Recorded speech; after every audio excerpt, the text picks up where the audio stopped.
down the hammer and pick up the pencil. You're about to listen to the Savvy Radio Show. Learn from real-life real estate investors, experience revealed with the Savvy Landlord as your host. First of all, I don't like it when people get free roofs and I don't know nothing about it. That's right. I heard something from another investor that blew my mind. This guy that I'm about to introduce has been on the radio show before, episode 91. He is an insurance adjuster, and he's about to blow your mind on an opportunity, an avenue that a lot of investors don't know. I don't know. I've been doing this for almost 20 years, and I never heard of this until a young punk wholesaler is running around getting deals under contract, making the impression that you can almost get a free roof if you can get the seller to assign their benefits. I'm just so excited to have James Prather back on the radio show. I had to beg this guy. He was actually adjusting on another property, and I was like, dude, you got to come in to the studio. Anyway, if you don't know James, go to episode 91, 11 years since Katrina, world traveler of insurance. He actually reads policies. He knows about policies. And I know as a young real estate investor, I hated insurance. I just called the guy up, gave him the $300 or $500 to cover my property, and it was the wrong coverage. And then one day I called in a claim on a commercial property. All my windows were blown out on a hail claim, and the insurance guy said, oh, you had the wrong policy, and I lost several $1,000s. And so I am on insurance, all up in people's insurance, and I like public adjusters. So please welcome James Prather. What up, homie? I'll just get up in the microphone. Trying to take care of a few claims today. All right, awesome. So I love your servant heart that, and you get benefit from it. So let's just get this out. So your job is that you're an independent public adjuster where there's an insurance claim that happens, devastation. It could be a small water leak. A real estate investor or even a homeowner calls you. You go out there. You are the liaison and negotiate the best return on the insurance policy for that person you're working for, and you get 10%, right? Is that right? Is it in a roundabout way? Most of the time, that's correct. Is that your fee, 10%? It depends on where the claim is at, and it depends on whether it's a beginning claim or whether it's a supplement. Okay, and it just there's nothing wrong with that because I know that the claims that I have settled myself, thinking I'm cool, Big Daddy Savvy, I could have got more money. I had an insurance adjuster look at a policy, and he's like, "Hey, ding dong, I could have got you an extra $10,000." Would have easily subsidized $30,000. I got grant $3,000 to pay you. Well, here's the example I like to use. None of us would call the IRS and ask them to help us file our taxes. I mean, well said. But our system is set up so that we're supposed to trust the insurance company. I just don't find that is a good idea. I will review a claim for free and tell you there's additional money or it's done correctly. Yeah, and I love that example. It's like when people don't pay their rent and I kick them out, they think I'm big bad landlord. I'm like, look, you can't go to Chili's, order up a tab and say, hey, I got no money. It's illegal. And I think that just like OG&E, if you don't pay your electricity bill, they cut you off. There needs to, we trust these insurance companies, but they never lose. They're $1 billion success. I'm not trying to bag on insurance companies, but a lot of average people, even super sophisticated investors, don't know what a public adjuster can do. And I didn't know.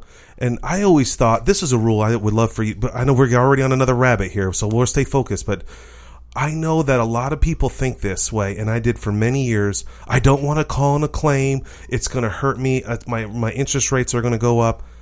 How do you handle that when someone asks you that question? Is that true? Well, it depends on what the claim is for, but you're paying for an insurance policy. It's there for you to use. It's not there for you to just pay money and never get it back. That's what it's for. So I find that people just don't truly understand the language. They're intimidated by the process. And they have a huge disadvantage because they're not in the insurance business. Sure. And they don't. Who reads the damn policy? That's right. And that's the hardest part. Nobody does. You know what's so crazy? One roofer came knocking on my door one day. It was in my own residence, in my own neighborhood. There was a huge hailstorm. I mean, 5 guys walked and knocked on the door. It was from Texas, from all over, from Colorado. And what fascinates me, and I'm in construction, I do rehabs, I know roofers, and I can get it at cost. And the one thing the guy said to me that changed me, he's like, this neighborhood is already zoned for insurance. Your insurance is going to go up regardless if you get a claim or not. Yeah, the rates are based upon claims that are filed. I mean, so actually you're penalizing yourself by not filing the claim, because if everybody else has filed one, you're going to get an insurance premium increase, and then it may be too late for you to file that claim. Exactly. And and I pulled the trigger and I got $15,000 on a $10,000 roof. So let's not get into that. All right, no more rabbits. We're talking about assignment of benefits. I've never heard this before. And so kind of walk me through, what does assignment of benefits mean and how? So let me just do a real quick and then you break it down. Basically, that I'm about to buy a house and I'm negotiating with the seller. The roof looks a little ratty-tatty and I'm like, hey, sign like a piece of paper of your insurance benefits and I can get a free roof off of their insurance. It doesn't affect my insurance. It's based on their previous insurance. It's based upon the insurance that was in place at the time of the loss. Okay. So you want to explain that more, or you want to get into an example? Well, example is and I find this very prevalent among real estate investors and property owners, is that if you're not there all of the time, you don't know what goes on. Mm-hmm. You don't know that there's a hailstorm 7 weeks ago. Unless you actually observe it, your tenant's probably not going to call you unless they have a leak. True. And I find that property investors are concentrating on other things. They're concentrating on making money. Yeah, buying more properties, rehabbing them. We should make money. They don't realize that there's a claim there, and so they don't do anything about it. Sure. They're missing an opportunity. Right. So I also find that when you are going in and purchasing a property that's in a distressed situation, most of the time the people are not thinking about the insurance claim. They're not thinking that they have hail damage. They're just worried about, when are they going to take my house away? I need to get rid of this house, and so they don't file the claim. Sure. And I know that I know that you can Google it up on the internet when a specific storm hit a specific area, and you may deserve that benefit and you don't even know. Well, and that's the point. And as the property owner and being removed from the neighborhood, you may not know that there is a hailstorm there because your tenant's not going to tell you. Sure, they don't want to tell me anything.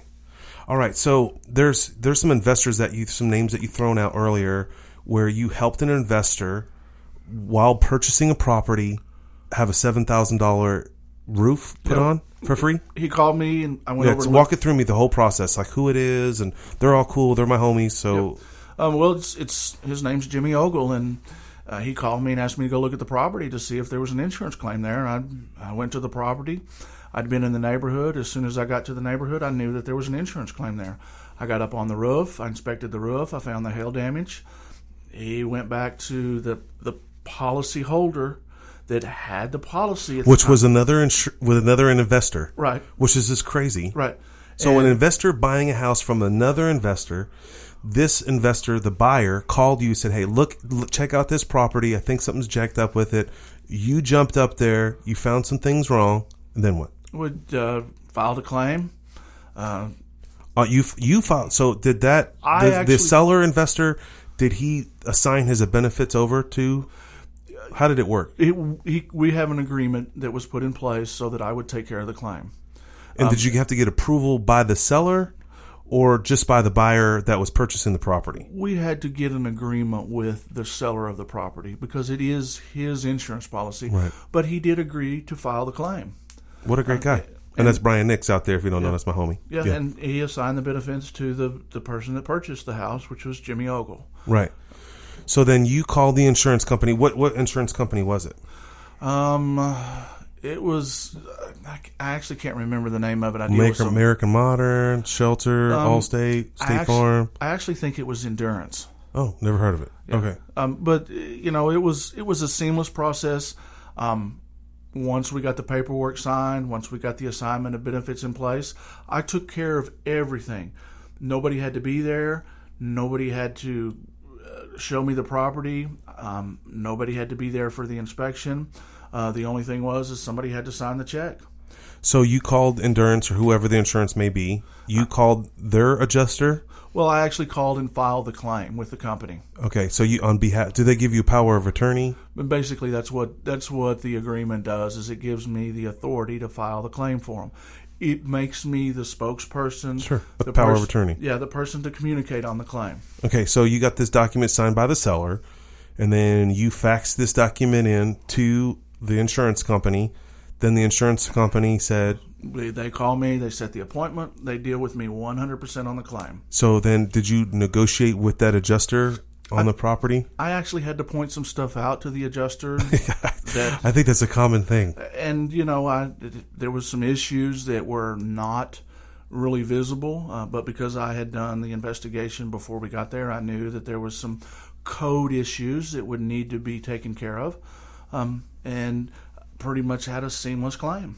All right, so this is rock star in my mind. So basically, this awesome investor bought this property with a brand new roof on it. Didn't cost him $1 for a brand new roof, and then it cost the seller $1, but it paid for the insurance.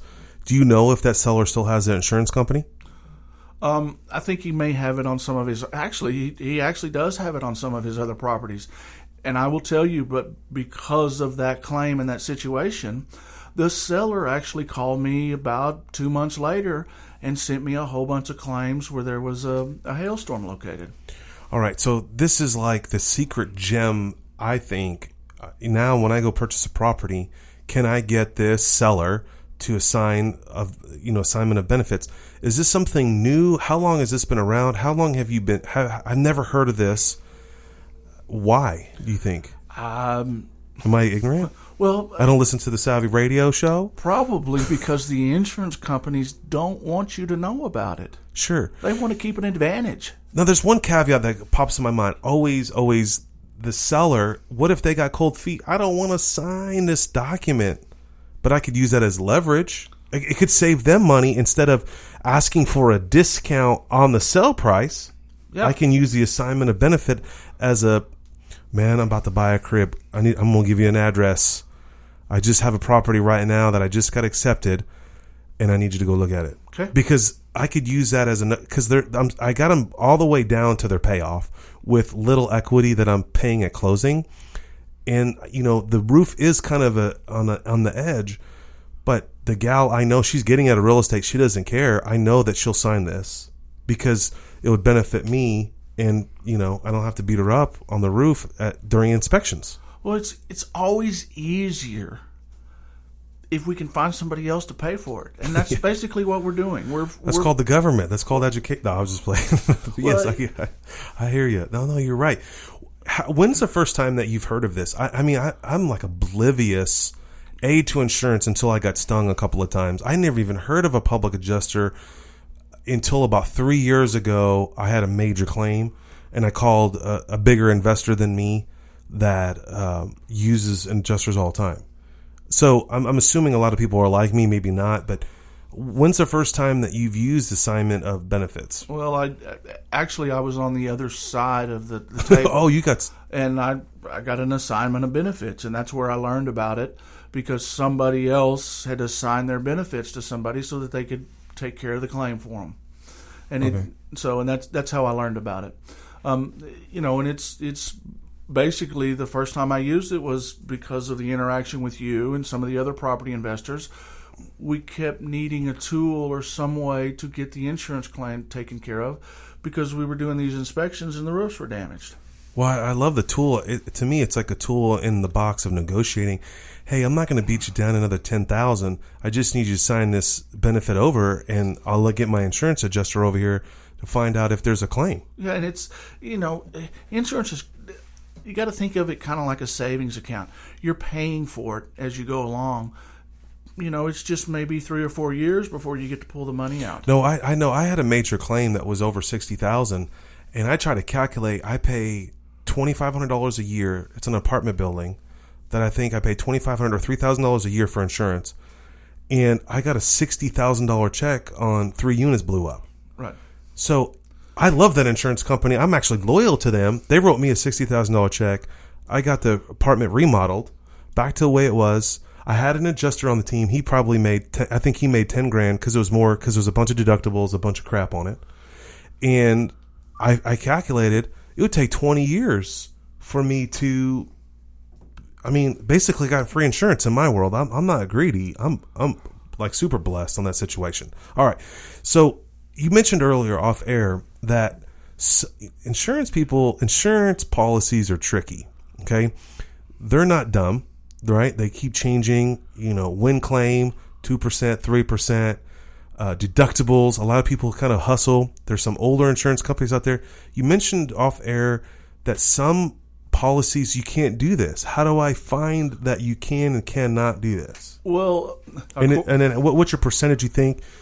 Has it been 100% so far? The commercial policies are where that they don't allow you to assign the benefits.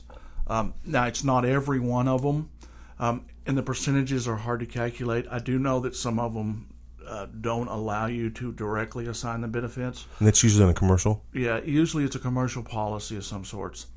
But there's other ways around it to get an assignment of benefits. Sure, I just negotiate with that guy. That's exactly right. So I'll just say, hey, listen, we're going to call a claim on this to save you money, and then I'll give you a percentage of what it is. And usually...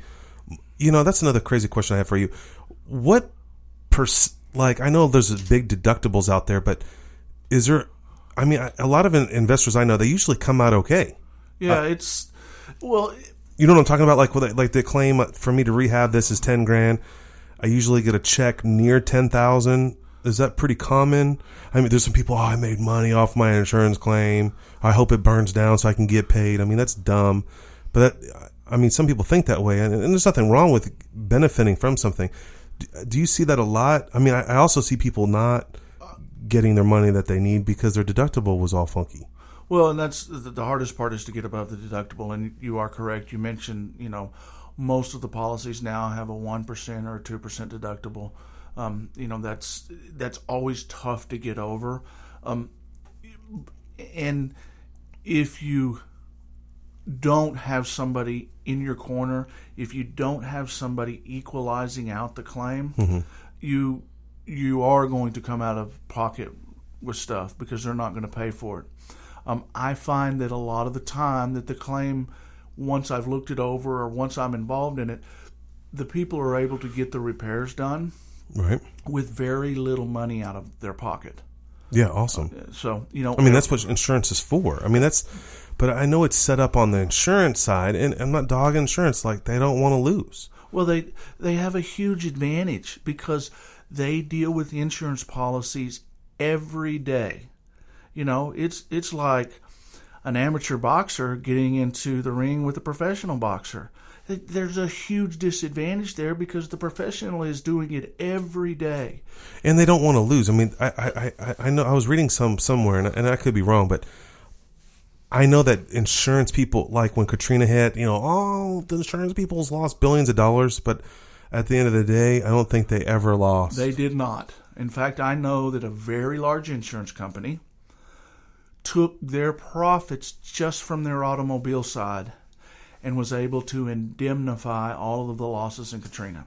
So they actually got to realize their profits on the property side. Yeah. This was not just in a particular state, but this was nationwide. So they still made money that year. Yeah. And, I think that it's nothing wrong with it. I think insurance is a great thing. I have only benefited from insurance, and now I'm benefiting from our relationship. I'm glad that I know you. I'm glad that I can just call your cell phone and say, hey, James, is this legit? And hopefully on this new deal that I just locked up, I hope, and it would be great to bring you back on the radio show. And, hey, man, you got me a free roof. And it'd be like real bad A. Well, Stephen, it's really not free. It's just using. It's free to me. It's using something that is in place and it's already really been paid for. Dude, James, I really appreciate your passion and desire. It's awesome. I love real estate. I love helping people become wealthy. And I see that in your eyes. Every time I talk to you, I see that you're like this advocate. Oh, that's your name. I forgot to say it. Advocate Adjusters. That you're really out to help people and to encourage them. And, hopefully that you'll gain customers from this episode and folks out there, if you're serious about getting to know more about insurance, you need to give James a call. First of all, listen to his episode. It's Savvy Radio Show episode 91. But give James a call. He is available. It's 405-458-4272. That's Oklahoma, 405-458-4272, also known as 458-4APA.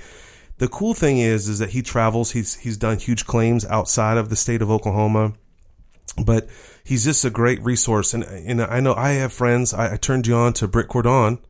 Remember, he's a friend over in Quail Creek.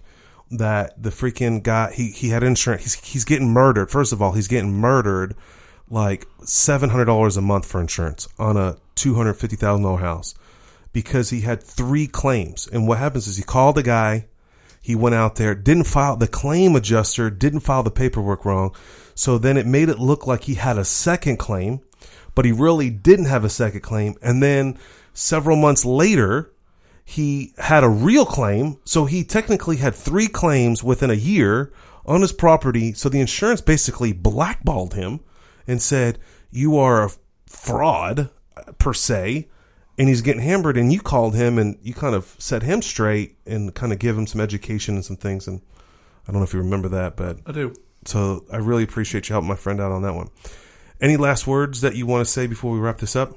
If you're not using a professional to deal with your insurance claims, the insurance company is using professionals.